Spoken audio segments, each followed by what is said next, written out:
मुझे तुमसे मिलने ही नहीं आना चाहिए था। हमेशा की तरह फिर से गलतफहमी का शिकार हो गए हो। अनमोल, अगर तुम मुझसे मिलने नहीं आती ना तो फिर शायद मैं गलतफहमी का शिकार हो जाता। मुझे ऐसा लगता कि तुम्हें मेरी फिक्र नहीं है, लेकिन ऐसा नहीं है। तुम मानो या ना मानो, तुम्हें मेरी फिक्र है, मेरा एहसास है। हाँ, वो अलग बात है कि तुम एक्सेप्ट नहीं करोगी। मेरे मानने या ना मानने से क्या फर्क पड़ता है सारिम? तुम जाकर पहले अपनी अम्मी को मनाओ, जिनके लिए हमारा रिश्ता नाकाबिले बर्दाश्त है, और ये हकीकत हम दोनों को भूलनी नहीं चाहिए। यार, तुम अम्मी से इतनी बदजन क्यों हो? मैं बदजन हूँ? बचपन से लेके आज तक उनका रवैया कैसा था हमारे साथ? हमने तो हमेशा उनको इज्जत ही दी है। और क्या करें सारिम? यार, अम्मी का मिजाज सबके साथ ऐसा ही है। मैं नहीं मानती, तो तुम ये बात ही मत करो। छोड़ो, ये सब फजूल बात है, क्योंकि ना तो तुम मेरी बात समझ सकोगे ना मैं तुम्हारी। तो इस बात को यहीं खत्म करते हैं, बहस क्यों करनी है। अल्लाह हाफिज। अनमोल,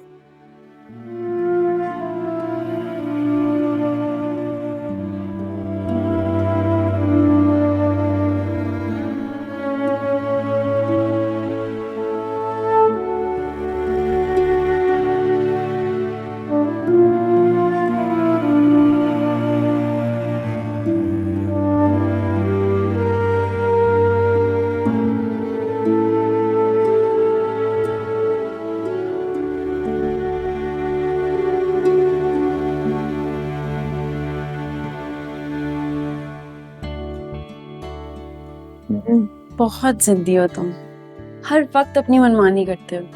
इतना तड़प रहा था मैं तुम्हें देखने के लिए। अरे मुझे क्या पता था किस्मत मुझ पे इतनी मेहरबान हो। फिर से खाली हाथ आ गए हो तुम। आ ही रहते तो मेरे लिए कुछ ले आते, कुछ नहीं तो वो बंस रोड के दही बड़े होते हैं, तुम्हें पता है मुझे कितने पसंद है वो। लाने चाहिए थे, बिल्कुल लाने चाहिए थे, पर वक्त जाया हो जाता ना। ये मौका बार बार थोड़ी मिलता है। दही बड़े तो कभी भी खिला दूंगा तुम्हें, है ना? बहुत प्यारी लग रही हो। अरे छोड़, दिखाओ दिखाओ दिखाओ दिखाओ। इतनी प्यारी लग रही है तुम्हारे हाथ में। नहीं नहीं, इस वक्त कौन आ गया है? मुझे क्या पता। अम्मी और भाभी ना हो। अबे क्या बात करी, अम्मी और भाभी कहाँ से आ गई हैं?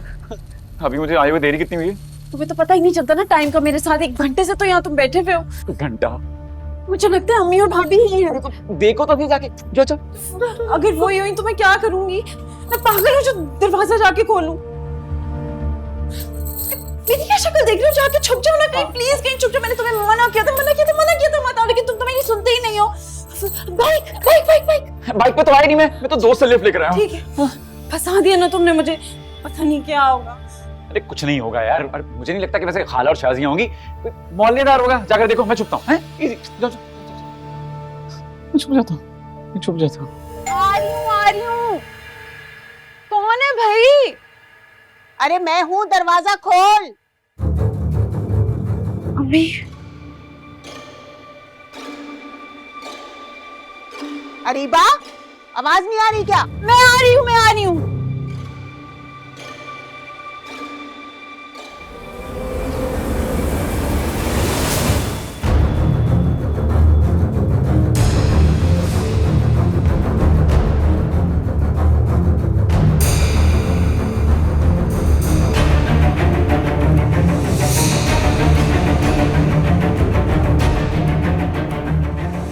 क्या हुआ? ऐसे बुत बन के क्यों खड़ी हुई है? आपने रात को आना था, आप जल्दी आ गई। हाँ, इरादा तो यही था कि खाना खा के आए, लेकिन नहीं, बस मेरे मैदे में इतनी दर्द हुई ना, मैंने शाजिया से कहा बस चलो, मुझसे नहीं बैठा जा रहा है। और आपा तो रोक रही थी कि खाना खा के जाना। मैंने कहा मैंने नहीं खाना, मैं घर जा रही हूँ। अम्मी आपको दवाई दे दूं? हाँ बाबू, ला दे दवाई। ये दर्द तो मेरी जान लेके रहेगा।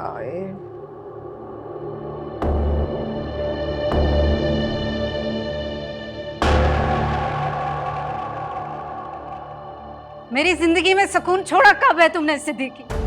तुम जानते हो ना कि सारे मेरी इकलौती औलाद है, कुल कायनात है मेरी। अरे उससे इस मामले में घसीटते हुए कम से कम मेरे बारे में तो सोचते। अगर उसे कुछ हो जाता तो कौन जिम्मेदार था इसका? फूफा आप गलत समझ रही हैं। बाबा ने नहीं भेजा सारिम को शानी से लड़ने के लिए। इनफैक्ट मैंने और बुशरा ने उसे रोकने की बहुत कोशिश की थी, मगर वो किसी की बात ही नहीं सुन रहा था और चला गया। ये अच्छा है, पहले उसे झगड़े के बारे में बताया, उसे लड़ने का जोश दिलाया, और अब कैसे मासूमों के कह रही है कि हमने तो उसे रोका था, तुम बड़ी खैरखा उसकी। आप बच्चियां ना समझें, इनसे गलती हो गई। इन्हें सारिम को नहीं बताना चाहिए था। यकीन करें, इन्हें बहुत डांटा है मैंने। सिद्दीकी, उस दिन मेरा बच्चा निढाल था, वो खतरनाक लोग उसके साथ कुछ भी कर सकते थे। अरे तुम लोगों ने अपने घर के चक्कर में मेरी इकलौती औलाद को मौत के मुंह में धकेल दिया। आपा मैं शर्मिंदा हूँ आपसे। यकीन करें, मुझे एहसास है इस बात का। देखो सिद्दीकी, मैं तुम्हें आखिरी बार कह रही हूँ, मेरे बच्चे को इन सारे मामलात से दूर ही रखो। अरे वो तो बेवकूफ है, तुम लोगों की खातिर मुझसे झूठ बोलता है, लेकिन मैं तुम लोगों को या किसी को भी उसकी सादगी का फायदा उठाने नहीं दूंगी। आप गलत सोच रही हैं आपा। हम कभी भी नहीं चाहेंगे कि हमारी वजह से सारिम को कोई नुकसान पहुंचे। वो भी हमें उतना ही अजीज है जितना वो आपको है। बस कर दो तुम। इन बातों से तुम सारम को तो खुश कर सकते हो, मगर मुझे नहीं। पता नहीं क्या जादू कर दिया उसके ऊपर कि तुम लोगों की वजह से वो अपनी माँ से झूठ बोलने लगा है।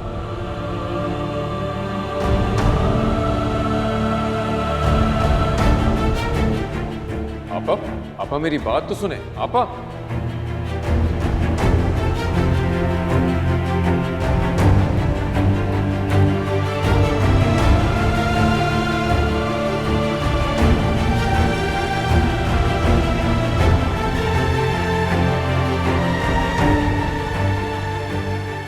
भाभी, मैं देती हूँ ना दवाई अम्मी को, आप बैठे आराम करें, थकी हुई होंगी। क्या हो गया अरीबा? अब इतना भी नहीं थकी कि अम्मी को दवाई भी ना दे सक। लाओ मैं दवाई देती हूँ। तुम ऐसा करो कि अम्मी के लिए ना दड़िया चढ़ा दो। अच्छा ठीक है। अरीबा, हाँ पहले पानी का गिलास ले आओ। अच्छा।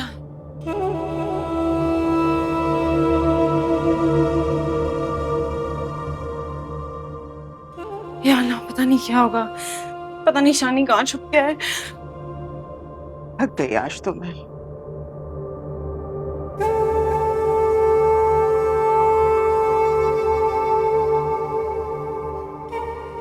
पानी।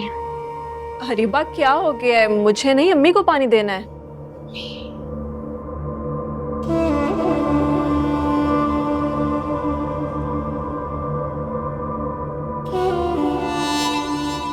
ये लो शाजिया, जरा मेरे को घर के कपड़े तो निकाल दो, इनमें तो मेरा दिल घबरा रहा है। जी अम्मी।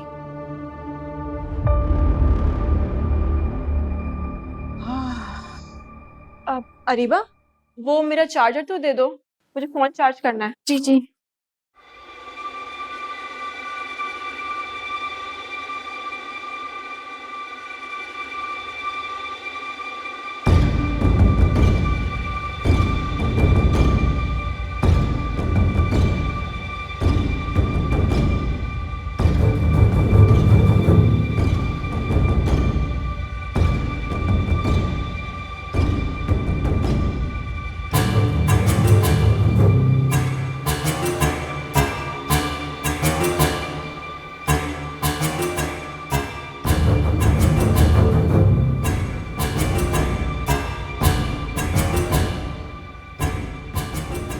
अम्मी, मुझे ऐसा लग रहा है जैसे पर्दे के पीछे कोई है। हाँ?